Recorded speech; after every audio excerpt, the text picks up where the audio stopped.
Hello, my name is Rachel McDonald, and my topic today is homeless teens and the innovative ways public libraries around the country are meeting their needs.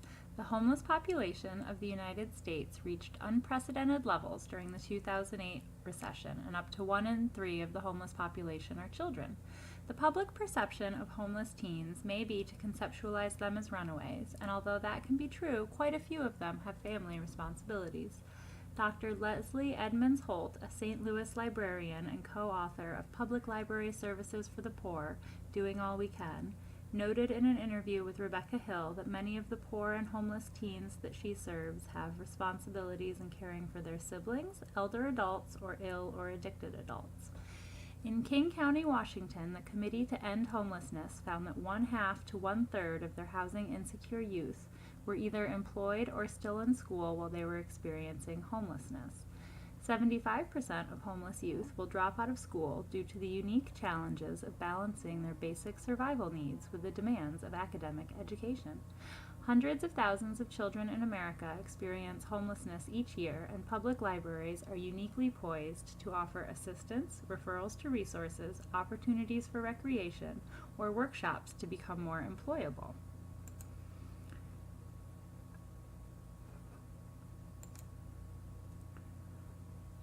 Homeless teens are the invisible homeless in that they look no different from their peers who have stable housing. Another way homeless teens are invisible is that they tend to double up with friends or family members rather than rely on homeless shelters. As the graph shows, 72% of homeless students in the 2010-2011 school year doubled up. Another term is couch surfing, and many homeless teens fly under the radar due to cobbling together housing a bit at a time. 18% were staying in shelters, while 5% stayed in hotels or motels. The remaining 5% were unsheltered or sleeping rough outside.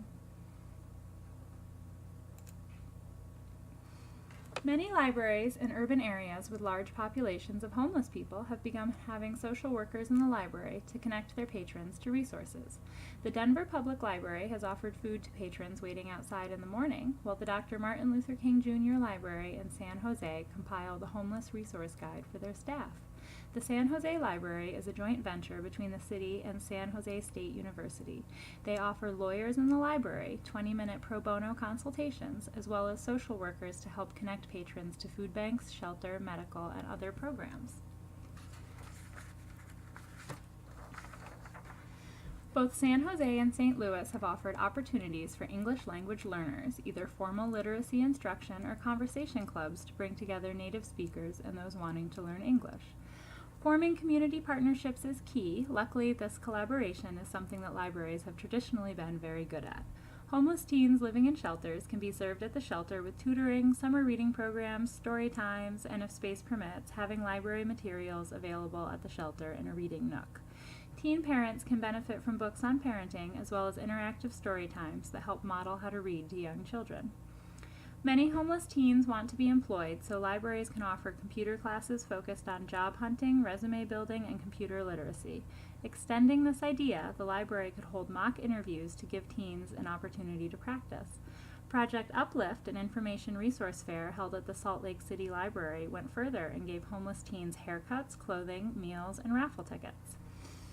This sort of active programming is wonderful, however, passive programming is important too. Having a display with relevant information, including bus routes, community meal times, and brochures from social services and nonprofits, allows for patrons to self-select what services they're interested in. Additionally, your library can become a certified national safe place where youth in crisis can immediately connect with resources and services. As with any YA initiative, programs that target or include homeless teens need their input. Successful ventures around the country include a STEM program in Washington State, a radio podcast hosted by a formerly homeless college student in Dallas, and a digital photography class in Charlotte, North Carolina.